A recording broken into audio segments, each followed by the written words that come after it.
Hello guys, welcome to the R video. तो जैसा कि आपने थंबनेल देखा ही होगा, कल है हमारा बोर्ड्स का एग्ज़ाम साइंस का। एंड उसके रिलेटेड मोस्ट इम्पॉर्टेंट डायग्राम्स जो कि आने का बहुत चांस है, उसका हम एक वीडियो लाए हैं। तो जल्दी से देख लीजिए, ठीक है, जिससे आपको हेल्प मिले। एंड हमारा लाइव सेशन पता नहीं कुछ इशू के कारण फिर से वो बंद हो चुका है। 2 to 7 डेज अभी वाईटी का कहना है, मतलब यूट्यूब का कहना है कि 2 से 7, मतलब एक आध हफ्ता में ठीक होगा। तो हम फिर मोस्ट प्रोबेबिलिटी अब एग्ज़ाम के बाद हम लाइव आएंगे। तो तब तक आप लोग सपोर्ट ऐसे ही दिखाते रहना एंड थोड़ा अवॉइड करना बैकग्राउंड साउंड को। तो चलिए हम देखते हैं most important diagrams of science, ठीक है। तो सबसे पहले केमिस्ट्री में आपका मोस्ट इंपॉर्टेंट है, जिससे अधिकतर बार क्वेश्चन आ चुका है, वो है इलेक्ट्रोलाइसिस ऑफ वाटर। जिसमें वो आपका एनोड कैथोड करके दे देता है एक्स एंड वाई, उसको आपको बताना रहता है क्या है। एमसीक्यू में भी कभी पूछ लेता है, या कभी कभी तो डायरेक्ट कह देता है draw the diagram of electrolysis of water. फिर आपके बहुत सारे इंपॉर्टेंट डायग्राम्स है जो कि आपको एकदम करने ही चाहिए, ठीक है। एसिड बेस एंड सॉल्ट में आपको कोई खास तो इंपॉर्टेंट डायग्राम नहीं है, बट आप पेज नंबर 19 खोलोगे तो यहाँ पे आपको हाइड्रोजन से रिलेटेड एक डायग्राम, मतलब एक्टिविटी मिलेगा, जिससे क्वेश्चन आते हैं। तो ये था आपका। एंड इस चैप्टर में और कुछ इतना खास नहीं है, मेटल एंड नॉन मेटल में भी इतना कुछ खास नहीं है, एंड कार्बन कंपाउंड में भी। और उसके बाद अब चलिए हम चलते हैं बायो में। बायो में बहुत मोस्ट इंपॉर्टेंट डायग्राम्स है, जो कि डायरेक्ट आपको ड्रॉ करने को नहीं आएगा, लेबल करने आ सकता है, या फिर कोई आपको पार्ट्स गिवन कर देगा, उसका डायरेक्ट पूछेगा नाम। कार्बन कंपाउंड में एक है मिसल फॉर्मेशन, जो सोप एंड डिटर्जेंट वाला है ना, वो आपसे पूछा जा सकता है, ठीक है। थोड़ा अवॉइड करना, सॉरी। उसके बाद अगर आप लाइफ प्रोसेस में आएंगे तो ह्यूमन एलिमेंट्री कैनाल करके उसको XYZ ABCD करके दे देगा, कि उसके बाद आप वो क्या कहते हैं, लीवर किधर है, स्मॉल इंटेस्टाइन, लार्ज इंटेस्टाइन, ये सब आपको लेबल करने को आ सकता है, ठीक है।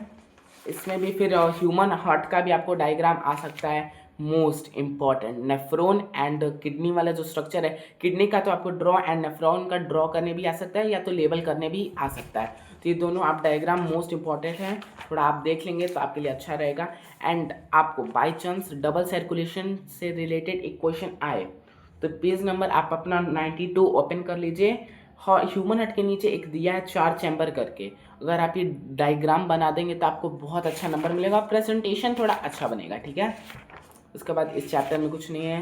फिर रिफ्लेक्स एक्शन में भी उतना, कंट्रोल एंड कोऑर्डिनेशन में कोई डायग्राम नहीं है। Reproduction fully diagram based chapter, sorry.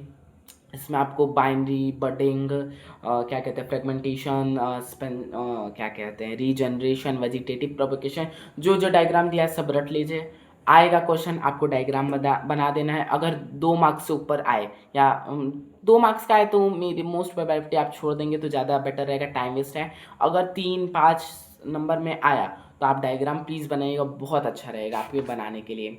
फिर रिप्रोडक्शन में male reproductive and female reproductive parts का लेबल करने को आ जाता है। फिर क्या कहते हैं, फ्लावर का रिप्रोडक्टिव पार्ट आ जाता है। जर्मिनेशन सीड का जो कॉटिलेडन प्लूम्यूल एंड रेडिकल है, उससे भी क्वेश्चन कई बार आए हैं। छोटा सा डायग्राम है इतना सा, तो आप उसको याद कर लेंगे तो आपके लिए कोई दिक्कत का काम नहीं है। तो इस चैप्टर में खत्म हो जाता है। हेरिडिटी में सेक्स डिटर्मिनेशन का जो आता है क्वेश्चन, 50-50 चांस का इससे क्वेश्चन रिलेटेड क्वेश्चन आता है। तो आपको डायग्राम नहीं, मतलब बस स्ट्रक्चर टाइप बनाना है कि फीमेल का क्या होता है एंड मेल का, ठीक है। इससे रिलेटेड आप क्वेश्चन भी सॉल्व किए होंगे। लाइट चैप्टर में फुल्ली डायग्राम क्वेश्चन आएगा, डायग्राम पे ही। Concave mirror, convex lens, concave lens से सारे रे डायग्राम्स आप याद कर लीजिएगा, बहुत अच्छा रहेगा। इलेक्ट्रिसिटी में कोई डायग्राम नहीं है। ह्यूमन आई में आपको मायोपिया एंड हाइपरमेट्रोपिया का करेक्शन का डायग्राम आ सकता है। रेनबो फॉर्मेशन का डायग्राम आ सकता है। क्या कहते हैं, आई एम सॉरी, प्रिज्म से रिलेटेड क्वेश्चन आता है। एंड और कुछ तो नहीं है। फिर लास्ट मैग्नेटिक इफेक्ट में 2-3 जो एक्टिविटीज़ के डायग्राम है, magnetic effect and bio and chemistry से, मतलब जो एक्टिविटी है मोस्ट इंपॉर्टेंट एक्टिविटी, आप उसको भी पढ़ लीजिएगा, उससे भी अच्छे खासे क्वेश्चन डायग्राम्स आते हैं, ठीक है। मैग्नेटिक इफेक्ट में एक डायग्राम 2-3 बार पूछा गया है, लास्ट का जो है ना आपका अर्थ वायर लैब वायर वाला, उसका नाम नहीं याद आ रहा, सॉरी। एक सेकंड में चेक करके आपको बताता। डोमेस्टिक सर्किट याद है, डोमेस्टिक सर्किट है, तो उसका डायग्राम भी आपको कभी कभी पूछ लिया जाता है। बाई चांस, कम चांस हमको लग रहा है इस बार आने का, लेकिन क्या पता, CBSE कुछ भी कर सकता है, कोई भी सेट में डाल दिया तो तो यही सब हमारा था फुल्ली साइंस में, और कोई मोस्ट मेरे हिसाब से तो डायग्राम नहीं है। एक्टिविटी पे आप ध्यान दीजिएगा, अच्छे से एग्ज़ाम दीजिएगा, एंड हम मिलते हैं एग्ज़ाम ख़त्म होने के बाद। लाइव सेशन अगर स्टार्ट हो गया, फिर नहीं तो देखते हैं क्या इशू आया है, फिर नहीं हो रहा, क्योंकि रिव्यू में ट्राई करा तो वो भी नहीं हो रहा। अब क्या ब्लॉक हुआ है, किसी ने रिपोर्ट मारा है, आई डोंट नो क्या हुआ है। तो यही था हमारा डायग्राम बेस्ड क्वेश्चन, कौन कौन सा इंपॉर्टेंट क्वेश्चन है। आप प्लीज़ साइंस का एग्जाम अच्छे से दीजिएगा, कोई भी क्वेश्चन छोड़िएगा मत, प्रेजेंटेशन अच्छा रखिएगा, एंड इससे साइंस से रिलेटेड कोई भी वीडियो चाहिए तो आप बोलिए, क्योंकि हमारे पास बहुत कम टाइम है, ठीक है। तो अच्छा लगे तो लाइक से सब्सक्राइब करिएगा। Thanks for watching, bye bye.